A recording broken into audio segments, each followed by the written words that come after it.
Assalamualaikum warahmatullahi wabarakatuh. Bagaimana kabarnya anak-anakku sekalian? Sehat-sehat saja, baik-baik saja. Saya harap kalian dalam keadaan yang baik, sehat-sehat walafiat. Nah, kita bertemu lagi di materi pelajaran seni budaya dan kita akan membahas materi selanjutnya. Tapi sebelumnya kan saya ingin mereview sebentar bagaimana keadaan pelajaran kita selama 3 bulan belakangan, yaitu setengah semester. Tapi yang ingin saya fokuskan adalah ke tugas dan ujian. Saya harap kalian bisa mengerjakan tugasnya sesuai dengan yang saya minta. Tugasnya itu sudah sangat saya bebaskan. Untuk tugas yang dari minggu pertama sampai minggu ke berapa itu, minggu kelima, itu sebenarnya tugasnya itu tidak, kalau kalian mengerjakan tugasnya itu tidak susah.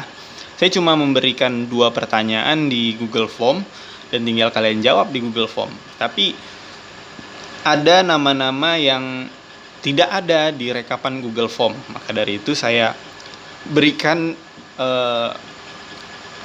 warna merah pada absennya, bahwa dia tidak mengerjakan tugas itu. Tapi ada yang protes, saya sudah mengerjakan ini. Tapi kalau datanya nggak ada tuh saya mau kasih nilai apa? Mungkin kalian mengerjakan, tapi kalian tidak membuat nama yang benar pada Google Form itu, karena saya menemukan banyak nama-nama yang tidak saya temukan di absen. Mungkin kalau saya lihat itu ada sekitar 10 nama atau 20 nama yang tidak ada di absen. Ada yang namanya ada yang Assalamualaikum, ada yang namanya angka, dan saya sinkronkan dengan angka absen, ternyata sudah ada namanya. Atau pokoknya namanya ada yang R doang, ada yang B doang, ada yang namanya jadi nama aneh gitulah. Mungkin itu nama panggilan kalian dan saya tidak tahu kalau itu nama kalian, ya. Jadi untuk materi-materi selanjutnya, nilai sebanyak itu sebenarnya hanya absen. Ya, kalau kalian tidak memberikan absen, berarti kalian tidak ada nilai saat itu. Jadi 1 hari itu pasti saya memberikan nilai. 1 hari masuk, satu kali nilai.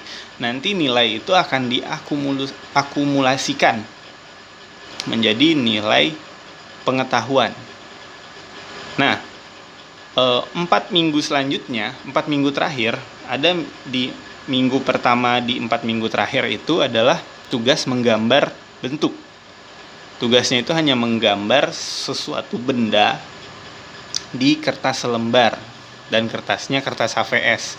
Boleh di buku gambar, boleh di kertas karton. Yang penting kertasnya polos, tidak garis-garis seperti di buku tulis.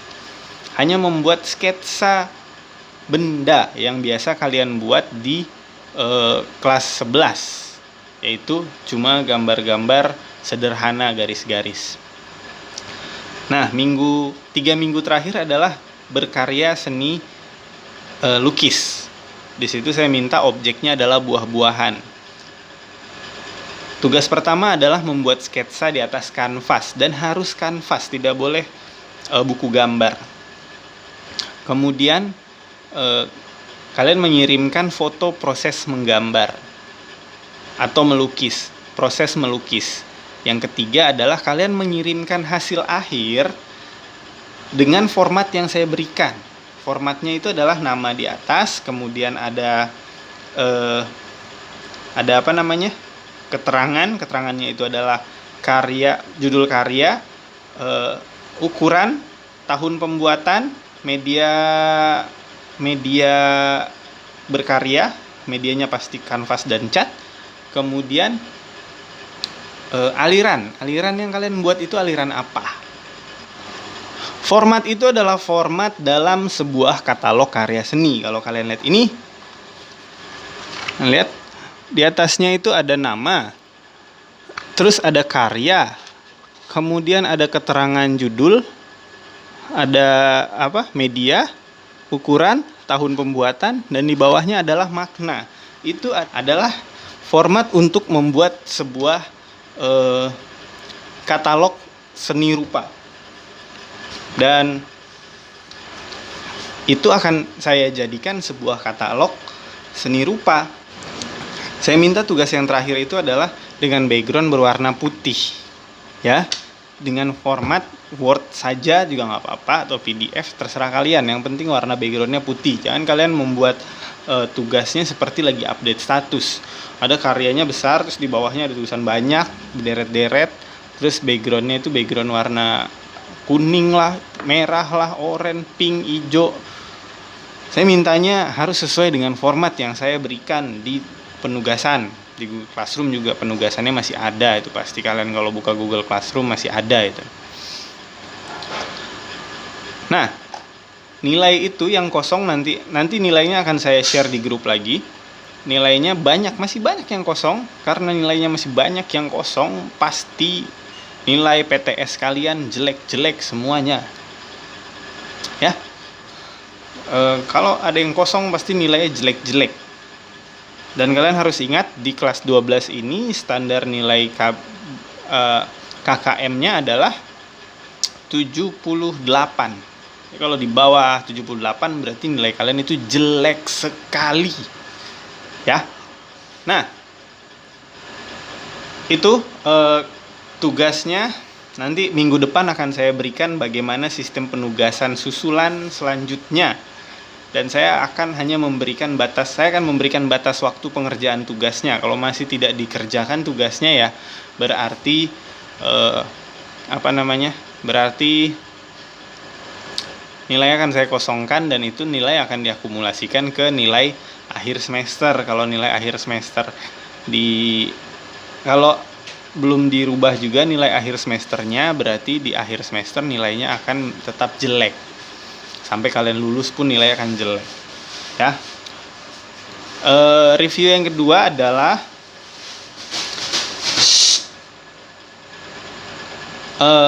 pada ujian tengah semester, saya melihat ada oknum-oknum yang sepertinya ujiannya melihat di internet. Tidak mungkin melihat buku, karena dia pasti tidak mencatat.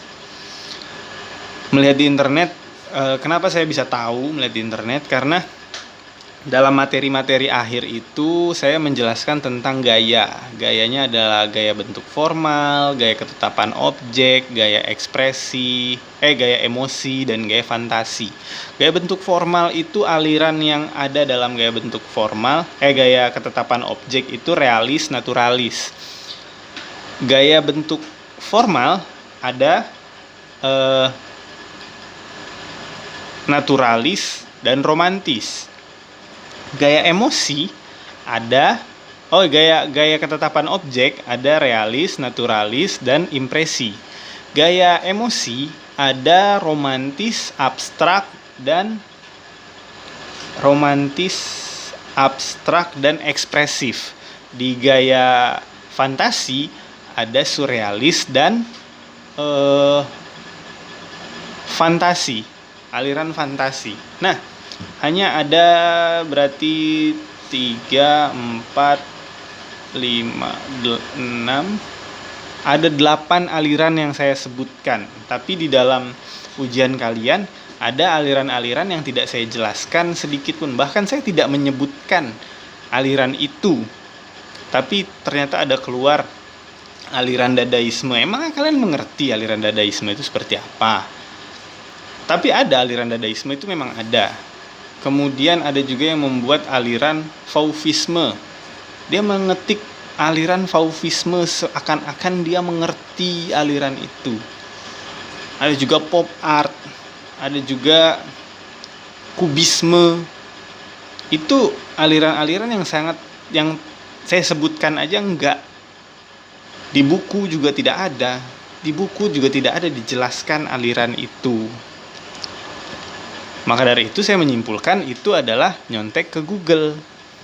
Sudah pasti kalau nyontek di Google nilainya akan saya kurangi atau tidak saya nilai. Nah, saya harap tidak seperti itu di kemudian harinya.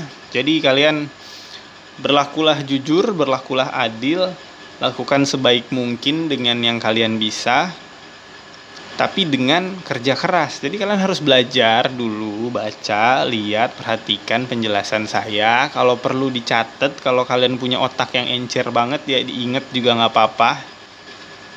Tapi kalau kalian mencatat itu akan sangat berguna untuk kalian saat ujian. Ya, reviewnya hanya 2 itu, tugas dan PTS.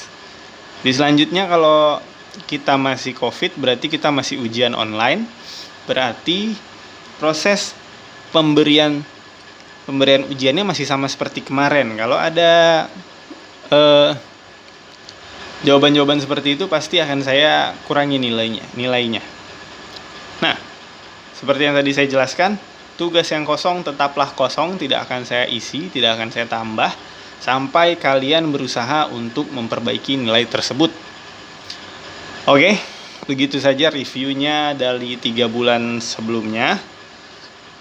Kalau begitu kita akan masuk ke materi selanjutnya. Materinya adalah berkarya seni rupa 3 dimensi. Berkarya seni rupa 3 dimensi berdasarkan imajinasi. Nah, jadi persiapkan diri kalian untuk berkarya seni rupa 3 dimensi. Sebelum kita masuk ke materinya, kalian lihat dulu intronya.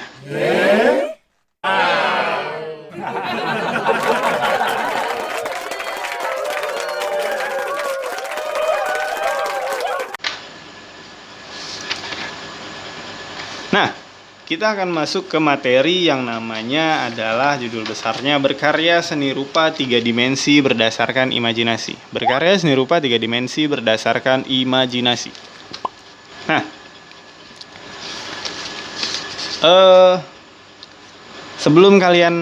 sebelum saya jelaskan materinya, saya harap kalian absen dulu.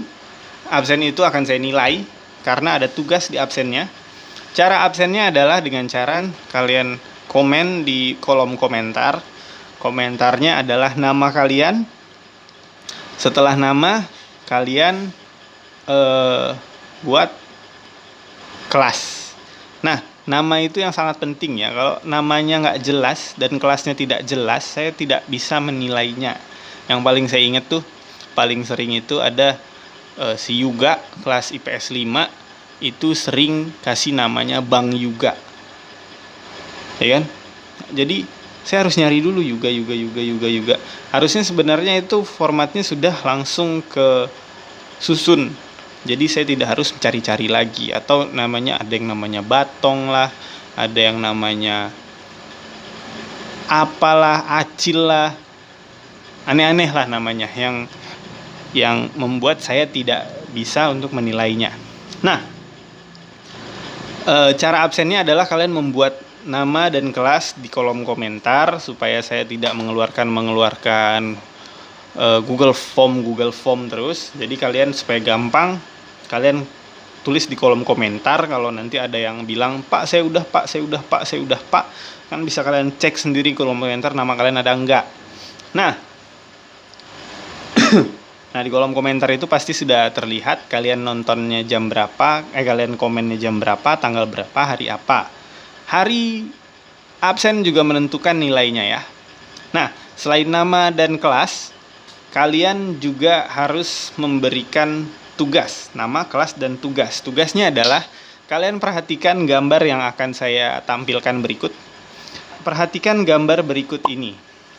Mungkin kalian pernah melihat benda seni tersebut. Susunlah 2 pertanyaan yang berkaitan dengan gambar tersebut. Tentunya berkaitan dengan materi yang akan kita bahas kali ini, yaitu tentang berkarya seni rupa 3 dimensi berdasarkan imajinasi. Jadi perhatikan 2 gambar berikut, kemudian kalian susun minimal 2 pertanyaan. 2 pertanyaan. Jadi setelah nama, kelas, kemudian pertanyaannya apa? Minimal 2. Nah, pertanyaan itu yang akan saya nilai. Kita akan masuk ke materi selanjutnya. Materi selanjutnya adalah berkarya seni rupa 3 dimensi berdasarkan imajinasi. Poin pertama yang akan kita bahas adalah pengertian seni rupa 3 dimensi berdasarkan imajinasi. Seperti di materi sebelumnya, imajinasi itu adalah daya hayal atau daya pikir seorang seniman untuk menghasilkan sebuah karya seni. Nah, yang akan kita bahas adalah karya seni rupa 3 dimensi.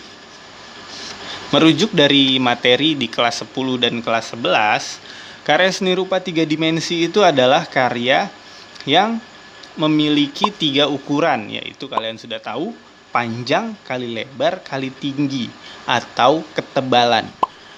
Nah, karya seni rupa 3 dimensi itu memiliki yang namanya volume. Ini adalah materi-materi yang pasti keluar di ujian, karena saya kasihan kalau tidak ada pertanyaan ini, kalian belum tentu bisa menjawab pertanyaan-pertanyaan selanjutnya. Ini ada pertanyaan-pertanyaan gampang sekali. Karya seni ini hanya dapat dinikmati dari berbagai sudut pandang, bisa dari depan, belakang, atas, bawah, sisi kiri, sisi kanan, samping kiri, samping kanan. Sebuah karya seni dapat dikatakan sebagai karya seni rupa imajinasi, apalagi karya seni 3 dimensi berdasarkan imajinasi, dapat kita nilai dari segi artistik. Segi artistik itu adalah berdasarkan keunikan dan keindahan dari sebuah karya. Selain itu juga daya imajinasi pada tema yang akan dibuat.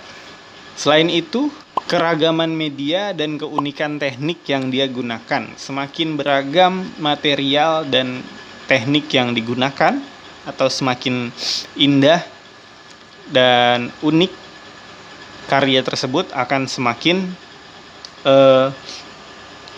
imajinatif karya tersebut, semakin artistik karya tersebut. Nah, contohnya adalah misalkan kalau kalian melihat sebuah karya patung yang digabung dengan karya logam, atau patung kayu dibuat dengan kayu dan batu, atau kayu dengan logam, atau kayu dengan karet, atau dengan plastik, atau dengan resin.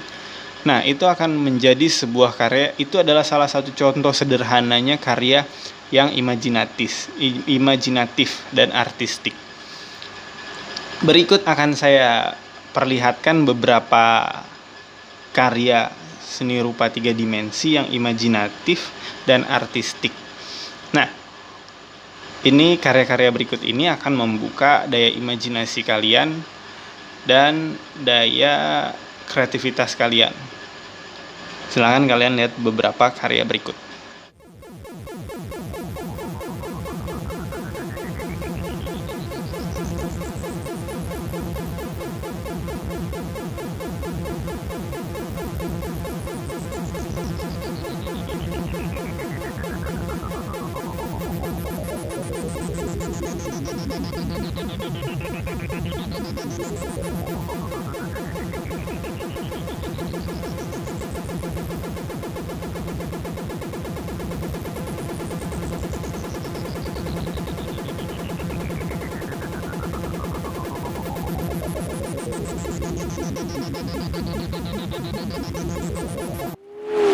Nah, itu saja pembuka materi kita pada materi berkarya seni rupa 3 dimensi berdasarkan imajinasi.